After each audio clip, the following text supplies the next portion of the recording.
नमस्कार शेतकरी बांधवांनो, कृषी वार्ता मराठवाडा या यूट्यूब चॅनलमध्ये आपले स्वागत आहे.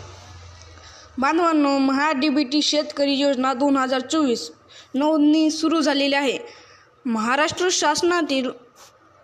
महाराष्ट्र शासनाद्वारे राज्यातील शेतकऱ्यांसाठी सुरू करण्यात आलेली एक महत्त्वाचे तसेच राज्यातील शेतकऱ्यांच्या फायद्याचे असे पोर्टल आहे.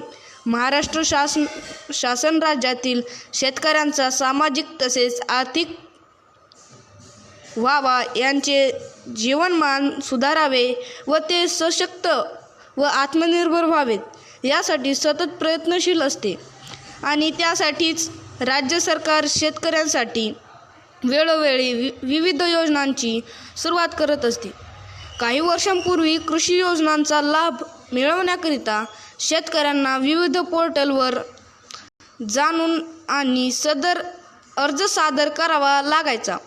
त्यामधील खूप साऱ्या योजनांची माहिती शेतकऱ्यांपर्यंत पोहोचत सुद्धा नव्हती.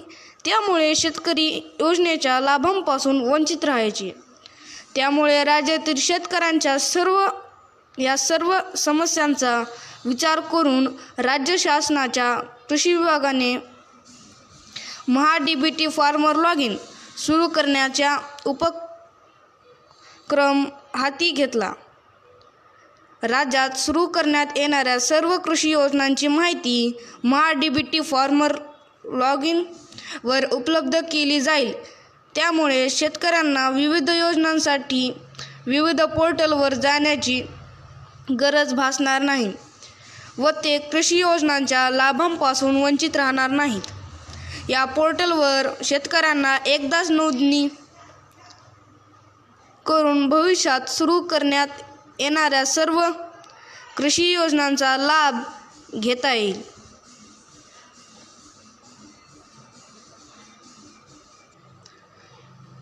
बांधवांनो, आता आपण महा-डी-बी-टी योजनेचे उद्दिष्ट पाहू. राज्य डी-बी-टी आणि सेवा पोर्टलचे मुख्य पृष्ठ विकसित करणे आणि विविध डी-बी-टी योजनांसाठी आणि कृषी योजनांमार्फत सुरू होणाऱ्या विविध सेवांसाठी आंतरिक कार्यप्रवाह व्यवस्थापन आणि सामग्री व्यवस्थापनाचे व्यासपीठ तयार करणे हे आपले सरकार डी-बी-टी योजनेचे प्रमुख उद्दिष्ट आहे. राज्यातील शेतकऱ्यांसाठी सुरू करण्यात येणाऱ्या सर्व कृषी योजनांची माहिती तसेच अर्ज प्रक्रिया एकाच पोर्टलवर शक्य व्हावी या उद्देशाने या पोर्टलची सुरुवात करण्यात आलेली आहे.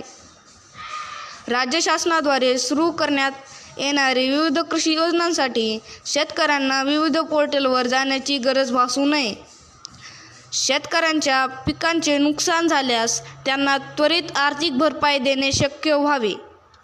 फेर अभियांत्रिकीच्या माध्यमातून कल्याणकारी योजनांमधील विद्यमान प्रक्रियेतील माहिती, निधीचे वितरण सुलभ व जलद गतीने होणे आणि अचूक लाभार्थी गट निश्चित करणे,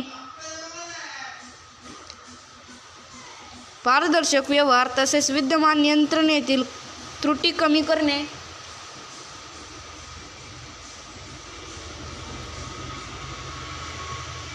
शासकीय वितरण प्रणालीचे फायदे सुधारण्याचे मुख्य उद्दिष्ट आहे. शेतकऱ्यांसाठी सुरू करण्यात येणाऱ्या कृषी योजनेसाठी सरकारी कार्यालयाच्या फेऱ्या मारण्याच्या गरज भासू नये. धन्यवाद शेतकरी बांधव.